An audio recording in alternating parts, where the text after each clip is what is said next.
92,6 miliar. Assalamualaikum, selamat siang pendengar. Senang di kesempatan Jumat kali ini di edisi 15 Maret 2024 kita berjumpa di Bincang PT Puskesmas 9 Kota bersama Radio Gemilang FM untuk di hari keempat Ramadan 1445 Hijriah di 15 Maret. Dan kemudian saya hadir menjumpai Anda dalam keadaan sehat dan pasti tetap semangat yang menjaga ibadah puasa, karena kalau dihitung dari puasa pertama sampai puasa keempat hari ini panasnya menyala bang.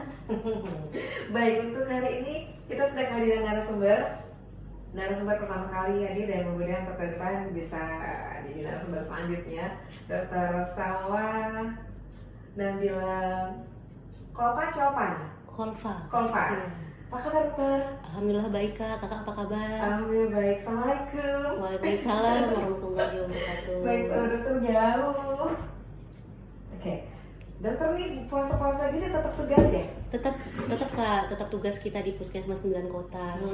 Dan kalau dilihat ini puasa keempat ini apakah pasiennya seperti biasa atau ada penambahan pasien gitu yang berkunjung ke puskesmas yang kebetulan mendapat pelayanan dokter gitu? Pada hari Rabu kemarin memang karena hari Senin dan Selasanya libur ya kak ya. Jadi Rabu kemarin memang sempat membludak ya pasien di Puskesmas 9 Kota seperti itu. Membludak artinya demam atau gimana? Oh bukan, karena mungkin biasanya ambil obat rutin di hari Senin dan Selasa tidak bisa, jadinya terpaksa di hari Rabunya. Jadinya jadi lebih banyak seperti itu. Oke. Ini pasiennya pada sama dokter dan petugas naik ke sana kali ya. Oke, dan ke PT Puskesmas 9 Kota. Nah, hari ini kita berbicara tentang puasa sehat bagi penderita diabetes mellitus. Ini yang sering dibahas ya. Kenapa dijadi bahasan kita hari ini puasa sehat? Karena kan kita berbuka puasa itu dengan yang manis-manis ya dokter ya. Betul. Dokter tahu sendiri lah yang manis itu, tidak hanya dokter yang manis yang mendengar, tapi juga ya segala camilan atau takjil yang disediakan pada saat berbuka itu kan manis semua ya dokter. Nah terus kalau udah manis kan gula darah itu disebut ini berguna untuk tubuh kita, tapi katanya diabetes itu kan gula darah. Kok bisa dibilang guna? Sementara kan diabetes itu kan sudah disebut salah satu penyakit yang benar yang berbahaya. Jadi gimana ceritanya dokter? Oke, terima kasih kak. Mungkin kita bahas ya kak ya. Jadi yang pertama, gula itu fungsinya apa dulu gitu ya. Oke. Jadi fungsi gula itu sebenarnya sebagai sumber energi, terutama bagi organ-organ penting kita seperti otak, syaraf, sel darah dan lain sebagainya. Nah, sumber gula darah pada kita itu ada pada makanan dan minuman yang kita konsumsi sehari-hari, dan juga dari cadangan atau simpanan gula dari hati, otot dan lemak. Sebelumnya mungkin kita bahas tentang diabetes dulu ya kak ya. Jadi diabetes ini sendiri merupakan penyakit kronis berupa tingginya kadar gula darah dalam tubuh. Jadi kondisi ini membuat penderita diabetes itu perlu untuk menjaga kadar gula darahnya dalam tubuh dengan memperhatikan pola makan serta asupan nutrisi sebaik mungkin bahkan saat berpuasa seperti itu. Jadi kadar gula yang normal dari berapa ini dokter? Dari 90 sampai 100. Kalau gula darah sewaktu ya sampai 200. Kalau gula darah puasa itu sampai 126. Seperti itu. Kalau gula darahnya di bawah 100 apakah bahaya atau gimana dokter? Kalau di bawah 70 itu baru yang bahaya kak. Bisa terjadi hipoglikemi namanya. Hipoglikemi ini adalah kondisi di mana gula darah itu turun. Nah itu ada gejalanya nanti yang akan kita bahas kak. Oke, seperti baik. itu. Nah saya dulu pernah demam dokter, dan sangat pusing segala-gala ya, bisa dibilang demamnya ya demam panas gitu. Dan saya cek gula darah saya 170 gitu. Berarti memang jangan diapain ya kalau sudah rendah ya dokter ya. Oke.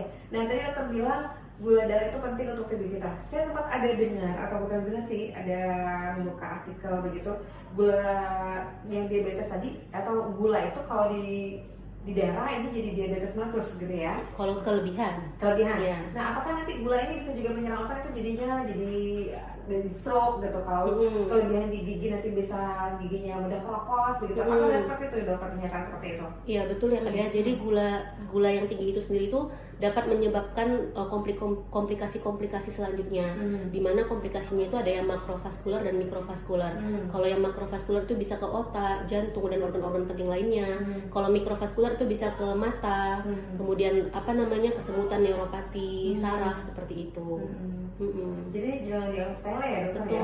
Nah kalau dia sudah punya pikiran diabetes mellitus, kalau memang buka puasa dengan manis-manis, ini gimana cara menangkalnya dokter? Karena kan selama 30 hari berpuasa itu kalau hidangan berbuka puasa manis, belum nanti dilanjut makan yang berat-beratnya, sahur lagi nanti minum yang manis-manis dan makan yang manis. Ini gimana cara menghitungnya ya dokter? Nah itulah kita harus ada namanya itu nanti di pola makannya ya kak ya. Di pola makan ya. Di pola makannya. Baik, nah untuk kita yang berpuasa ini, bila kita berpuasa gitu ya, yang terjadi pada tubuh kita ini seperti apa dokter? Apakah yang terjadi makin lemas gitu, atau gula darah terjadi turun beneran atau seperti apa? Nah jadi pada saat kita berpuasa orang normal ya kak ya, dan orang dengan diabetes mellitus tapi gulanya yang tidak terlalu tinggi, itu selama berpuasa sumber energinya itu diperoleh dari cadangan gula yang di hati. Jadi tadi saya sudah menyatakan bahwa sumber gula darah itu ada di cadangan atau simpanan gula dari hati, otot dan lemak seperti itu ya. Jadi kalau pada orang normal dan orang dengan diabetes mellitus dengan gula darah yang tidak terlalu tinggi, sumber energi yang diperoleh dari cadangan gula di hati itu cukup untuk puasa selama 12-16 jam seperti itu. Nah, apabila puasanya lebih lama lagi, barulah dipakai cadangan gula dari otot dan lemak seperti itu.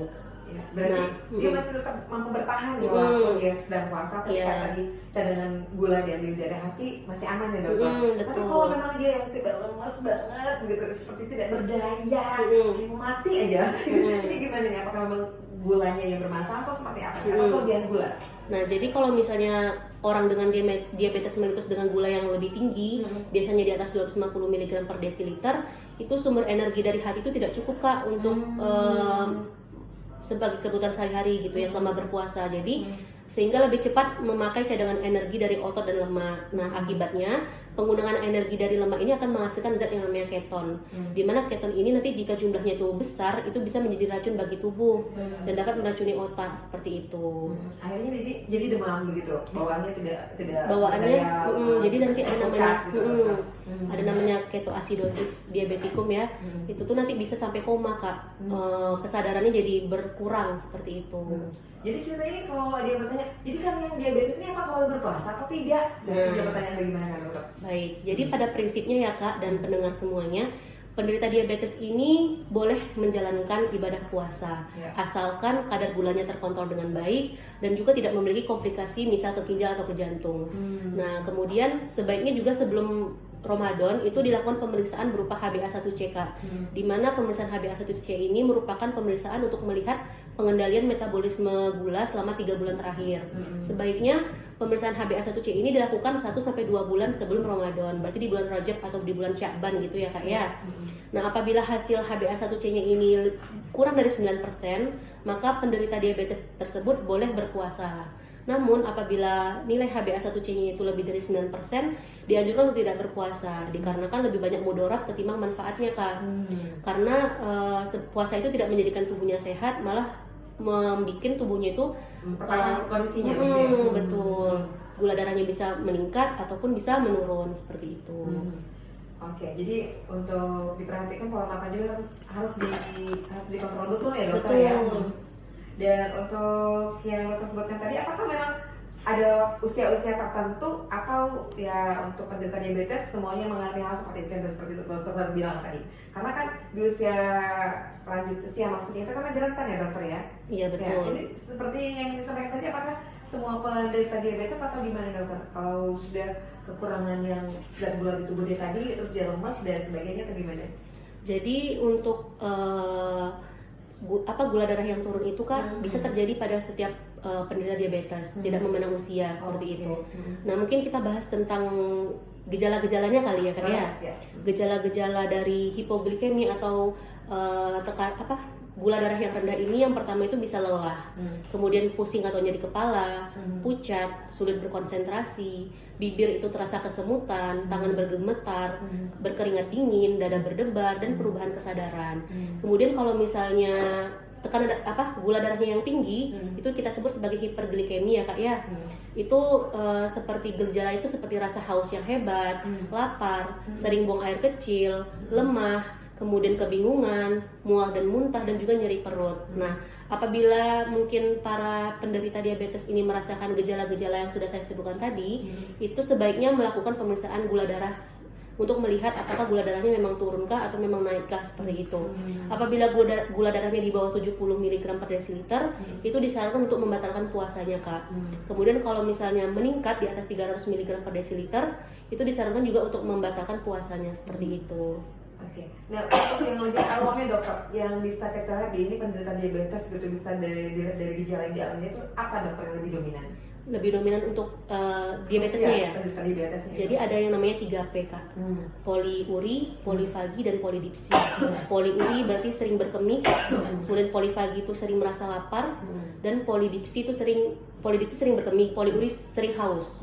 Jadi kalau ada 3 gejala itu merupakan gejala trias dari diabetes mellitus seperti itu. Itu maksudnya gejala benar. Gejala benarnya. Berarti maksudnya dia mudah haus, kemudian juga mudah buang air kecil, gitu, dan mudah lapar. Benar.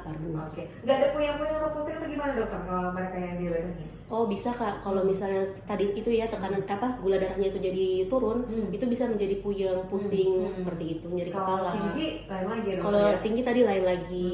Bisa rasa haus yang hebat, lapar, sering buang air kecil, sesuai dengan yang 3P tadi itu. Gitu. Nah, dokter kan tadi menyebutkan gangguan diabetes ini kan ke otak, kemudian ke jantung. Kalau untuk darah sendiri gimana untuk tes darah? Tekanan darah gitu. Gimana dokter? Dari tekanan darah maksudnya seperti apa, Kak? Kan ada arah ke jantung gitu kan, juga ke otak gitu, saraf otak. Apakah berpengaruh juga ke tes untuk orang yang tekanan darah tinggi gitu, ada nggak dokter? Oh iya, jadi seperti yang saya sudah katakan tadi bahwasanya diabetes mellitus ini kan ada komplikasinya ya, komplikasi makrovaskular dan mikrovaskular, di mana apabila mengenai jantung gitu ya bisa menjadi tekanan darah tinggi atau mungkin gagal jantung, ke ginjal juga. Jadi kan darah itu peredaran darah tubuh ya, Kak ya. Darah itu akan pergi ke otak, kemudian pergi ke ginjal dan segala ke seluruh tubuh seperti itu. Jadi memang komplikasinya itu banyak, bisa ke ginjal, ke jantung, ke otak seperti itu. Nah, kalau seandainya kita mengalami yang seperti dokter sebutkan tadi sudah fatal, harus dibatalkan puasanya, kemudian ini penanganannya sendiri bagaimana, pemberian obatnya atau harus khususnya obat seperti apa dokter? Nah, karena kan mereka kan kalau sudah kondisi yang lemah seperti itu kan harus ditangani. Betul. Ya. Jadi yang harus dilakukan pertama kali apabila gula darahnya itu rendah, Kak, itu meminum yang manis dulu seperti teh.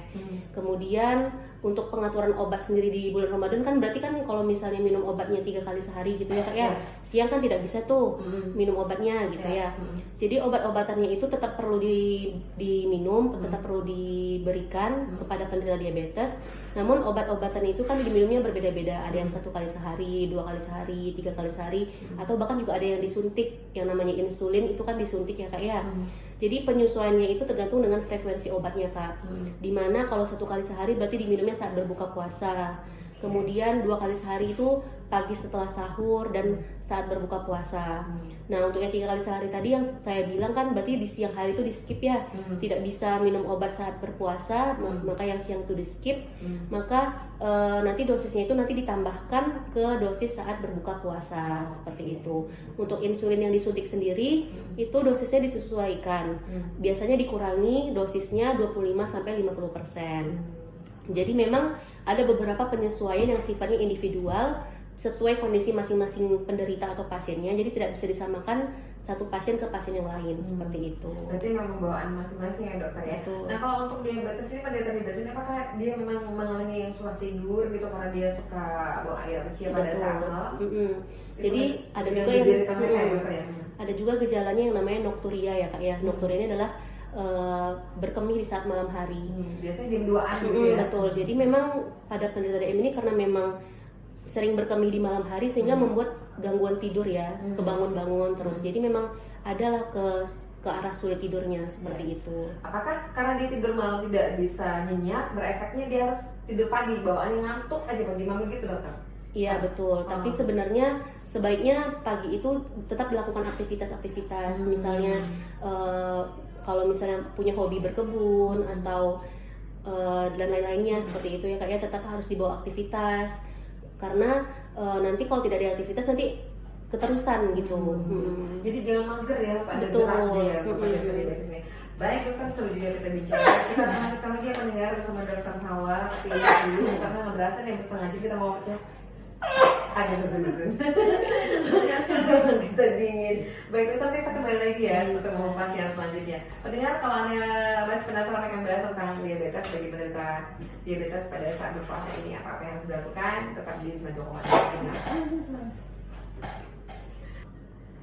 Baik, pendengar, terima kasih Anda masih setia di 92,6 Gemilang FM, Bincang PT Puskesmas 94 bersama Radio Gemilang FM bersama Dr. Salwa yang mengupas seru tentang diabetes. Dokter, saya mau tanya nih, sebenarnya untuk penderita diabetes ini apakah dia keturunan bapak yang menurunkan ke anak perempuan atau ibu menurunkan ke anak laki-laki, atau karena pola makannya yang dari mulai dia bisa makan gitu tidak dikontrol dengan baik, atau seperti apa nih dokter? Sebelum kita ke pasien yang berikutnya. Baik Kak, jadi untuk diabetes mellitus ini sendiri ya Kak ya, dia memang diturunkan secara genetik, tapi dia tidak hanya itu, dia ada multifaktorialnya.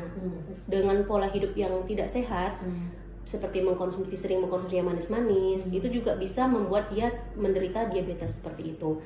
Tapi untuk apakah bapak menurunkan pada anak perempuan ataupun sebaliknya, itu tidak ya Kak ya, dia tidak sama seperti misalnya penyakit hemofili seperti itu. Jadi apabila memang ada keturunan diabetes, itu memang bisa menderita juga, tapi tidak menutup kemungkinan kalau misalnya dia itu pola hidupnya baik, itu bisa saja tidak terkena seperti itu. Jadi kuncinya sebenarnya ada di pola hidup seperti itu. Pola hidup dan juga pola makannya ya. Betul. Nah, kalau pola makannya ini memang ya ancur-ancuran lah mau makan ini saja aja jadwalnya sesuai dengan selera. Nah, ini nanti berefek beberapa tahun kemudian nih dokter. Kalau untuk bisa makan nasi, minum teh es, teh manis, berikutnya besok suka yang pokoknya nama-nama manis itu dinikmati, akhirnya dia jadi penderita diabetes itu biasanya udah berapa tahun? Kalau sekarang Kak ya, trennya itu dari usia 18 tahun itu banyak sekali yang sudah masih remaja, karena memang zaman sekarang ini memang apa-apa gula gitu ya.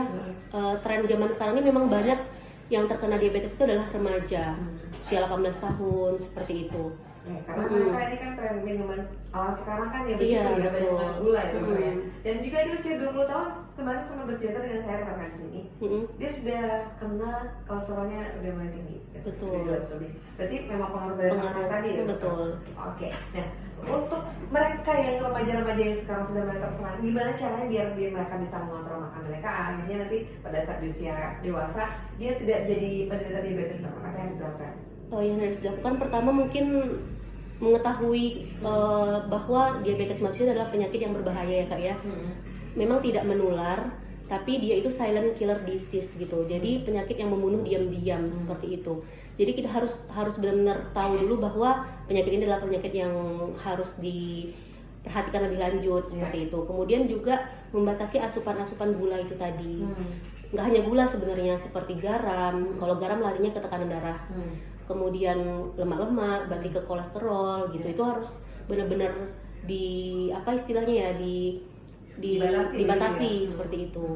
Tidak main hajar aja, kalau selera-seranya mau main hajar aja makannya udah yang enak gitu, nggak mungkin dokter ya. Iya, seperti itu. Berarti bisa dilihat di situ untuk porsi-porsinya ya dokter. Gimana caranya gitu untuk gula berapa gitu, berapa gitu.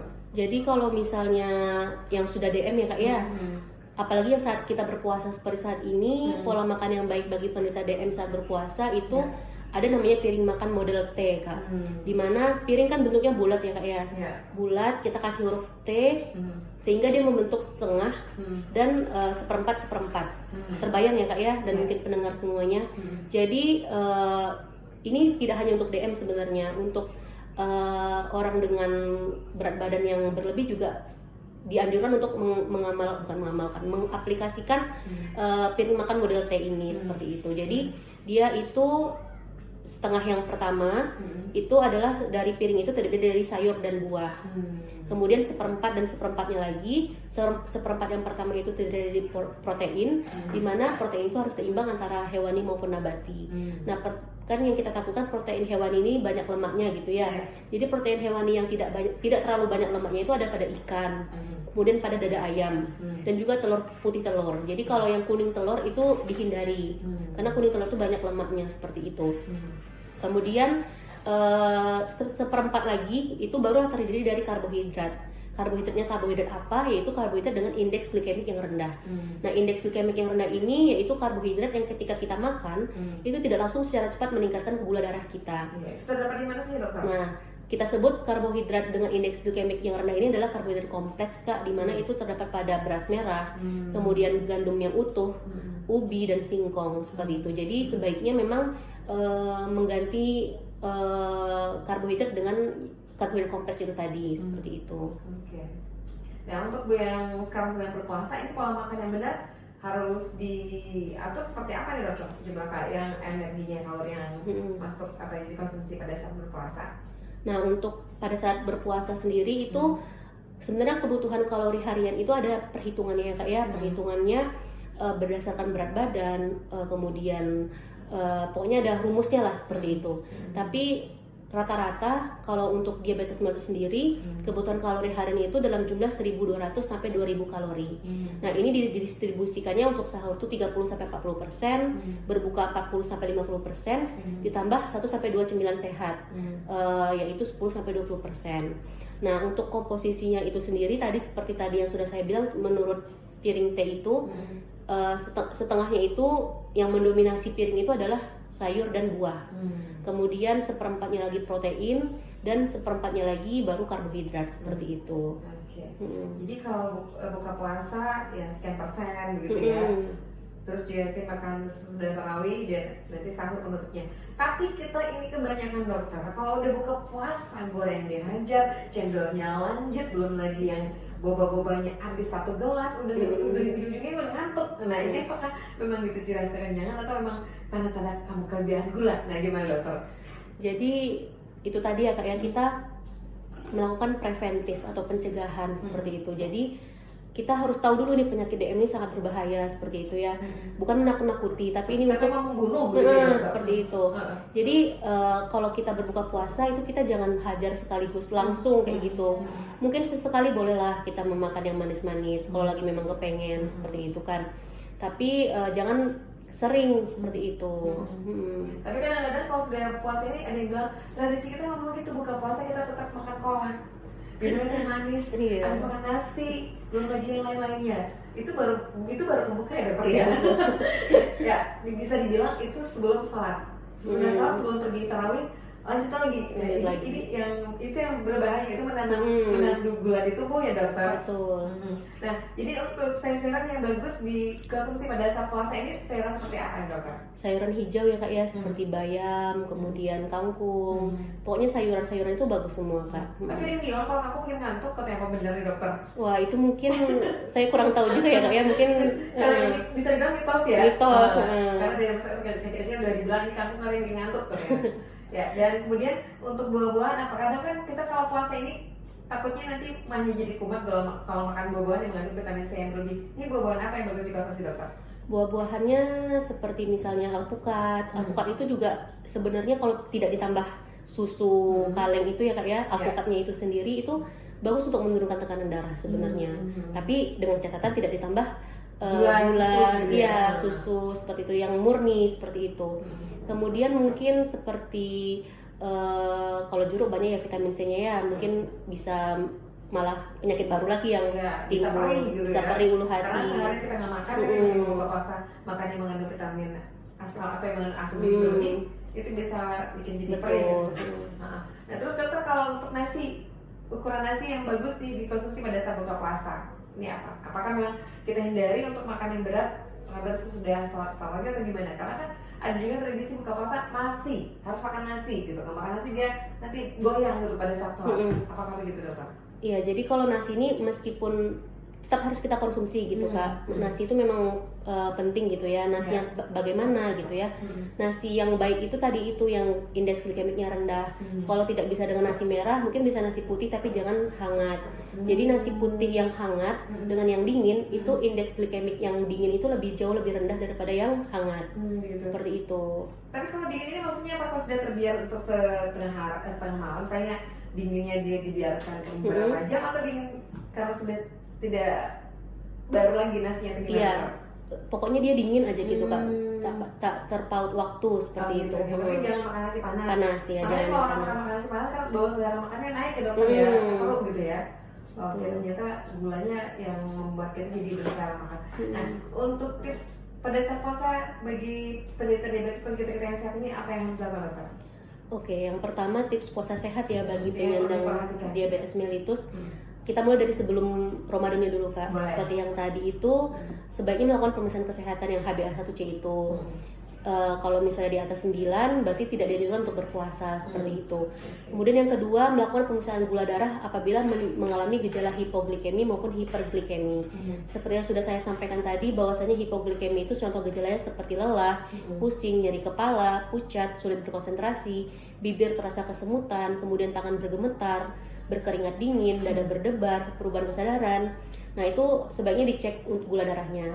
Kemudian yang tadi hiperglikemi seperti rasa haus yang hebat, lapar, sering buang air kecil, lemah, kebingungan, mual dan muntah, nyeri perut, itu juga lebih ke hiperglikemi ya Kak ya. Itu sebaiknya melakukan pemeriksaan gula darah. Nah, apabila pemeriksaan gula darahnya itu di bawah 70 atau meningkat di atas 300, itu dianjurkan untuk membatalkan puasanya seperti itu. Kemudian yang berikutnya yaitu penyesuaian dosis obat minum atau insulin sesuai dengan petunjuk dokter. Lalu menghindari makanan berbuka yang terlalu manis atau yang mengandung gula terlalu berlebihan seperti itu. Dan segera berbuka puasa dan mengakhiri waktu sahur. Jadi makan sahurnya menjelang waktu imsak seperti itu. Nah, itu juga sesuai hadis ya Kak ya, dimana kita memang disunahkan untuk bersegera berbuka dan mengakhiri waktu sahur seperti itu.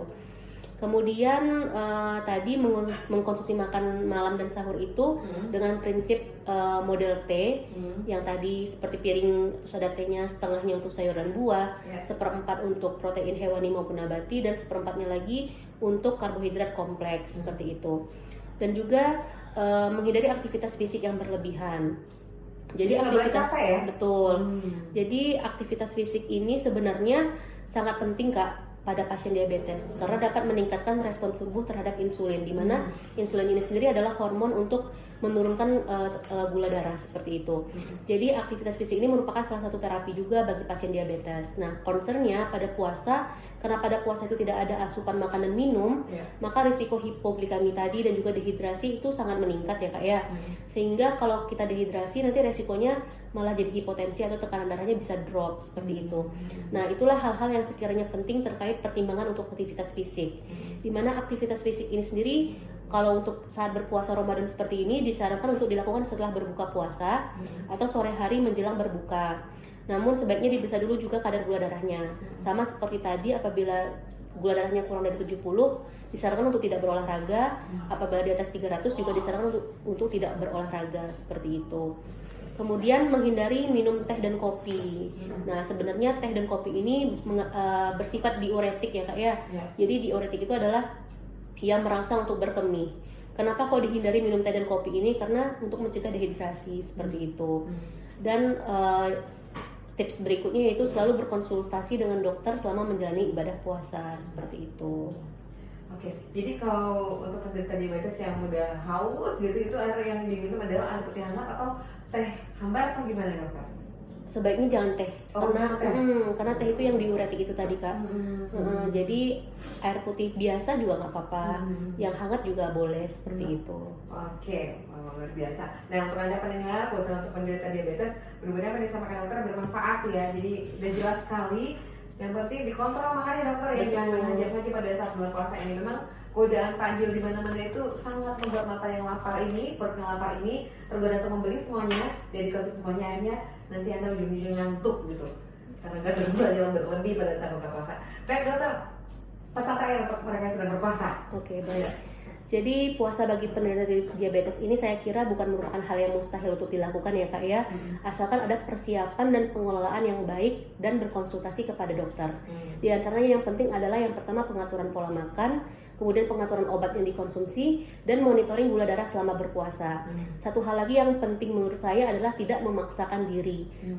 Jika memang ada indikasi secara medis untuk membatalkan puasa, sebaiknya diikuti karena risikonya lebih besar yang akan bisa berdampak jangka panjang seperti itu. Oke. Yang penting untuk penderita diabetes patuh dengan aturan yang diberikan oleh dokter ya. Betul. Baik, terima kasih dokter Salwa Nabila. Terima kasih Kak Ana. Yang sudah menyampaikan luar biasa informasi tentang penderita diabetes yang berpuasa di bulan Ramadan ini. Mudah-mudahan bermanfaat. Kita pamit ya dokter ya. Selamat berpuasa untuk Anda pendengar dan mudah-mudahan kita ketemu lagi di bincang selanjutnya yang lebih seru. Kami pamit, wassalamualaikum warahmatullahi wabarakatuh. Waalaikumsalam.